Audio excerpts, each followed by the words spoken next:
पश्चिम बंगाल में बाबरी मस्जिद को लेकर बवाल बढ़ने वाला है।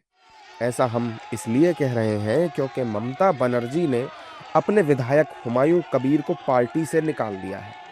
टीएमसी विधायक हुमायूं कबीर ने हाल ही में घोषणा की थी कि वो 6 दिसंबर को मुर्शिदाबाद जिले में बाबरी मस्जिद की आधारशिला रखेंगे। खबर थी कि ममता बनर्जी इसको लेकर हुमायूं से नाराज थी। उन्हें चेतावनी भी दी गई थी, लेकिन हुमायूं कबीर ने ममता की चेतावनी को नजरअंदाज कर दिया। इसके बाद टीएमसी ने हुमायूं कबीर पर कार्रवाई की। इसकी घोषणा करते हुए मंत्री फिरहाद हकीम ने कहा कि हुमायूं बाबरी मस्जिद क्यों बनाएंगे? अगर अधिक पैसा था उनके पास तो दूसरा कुछ क्यों नहीं बनाने की बात कही।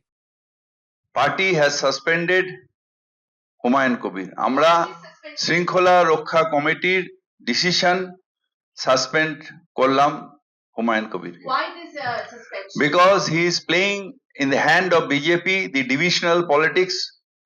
We people of Bengal believe in inclusiveness. We believe in tolerance. We believe in togetherness.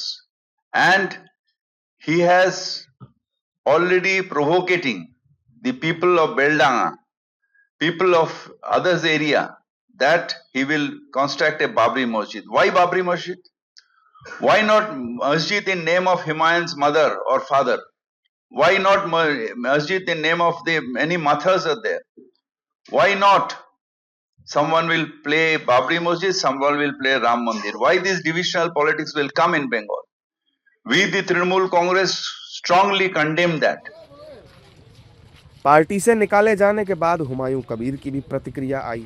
उन्होंने बताया कि मुझे निकाल दिया गया है और अब वो पश्चिम बंगाल में अपनी पार्टी बनाकर 135 सीटों पर चुनाव लड़ेंगे। उसी टाइम जो मीडिया लोग है वो मेरा पास आके बोला जो फिरहाद हकीम मुझे सस्पेंड कर दिया। कुछ नहीं करूंगी, इनको खिलाफ मैं चुनाव में जवाब दूंगी, यही मेरा बात है। कितने सीटों में लड़ेंगे आप? 135 सीट में मैं कंटेस्ट करूंगी। अच्छा, आपका नया पार्टी का नाम 22 में मिल जाएगी। सारे लोगों क्या है पार्टी का क्या नाम है, सेकुलर पार्टी है, कोई मुसलमान के लिए नहीं है, कोई हिंदू के लिए नहीं है।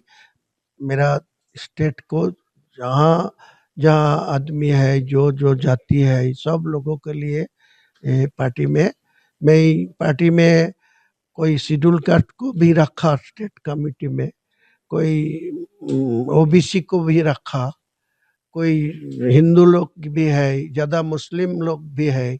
मेरा 31 का स्टेट कमेटी मौजूद है। 22 तारीख में आपको सामने ओपन करेगी। ममता बनर्जी की इस कार्रवाई पर नेताओं की प्रतिक्रियाएं भी आ रही हैं। एनडीए के नेता टीएमसी पर वोट बैंक की राजनीति का हवाला देकर हमलावर है। टीएमसी वोट बैंक की पॉलिटिक्स करती है।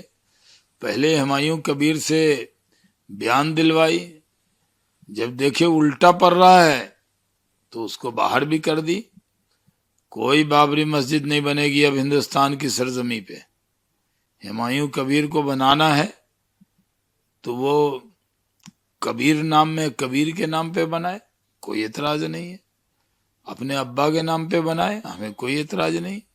ये बाबर कौन लगता है हुमायूं कबीर का? वहाँ का जो प्रशासन है वो वर्तमान राजनीतिक दल के पूर्ण रूप से प्रभाव में है। बाबरी मस्जिद बनाना या नहीं बनाना किसी की घोषणा करने का अधिकार नहीं है, और नियम और कायदा के अनुसार सब बनते हैं, बनेंगे। लेकिन इस तरह से तुष्टीकरण की नीति के तहत किसी धर्म विशेष को टारगेट करके ये बयान देना ये उचित नहीं है, हम उसकी निंदा करते हैं। अब सवाल ये भी है कि क्या अभी भी हुमायूं कबीर 6 दिसंबर को मुर्शिदाबाद में बाबरी नाम की मस्जिद की आधारशिला रखेंगे या फिर नहीं। हालांकि राज्यपाल, बंगाल की सीएम ममता बनर्जी और बीजेपी के विरोध के बाद ये नामुमकिन सा लग रहा है। फिर भी अगर ऐसा होता है तो ये किसी धर्म विशेष को उकसाने जैसा होगा और इससे सांप्रदायिक सौहार्द पर असर पड़ सकता है।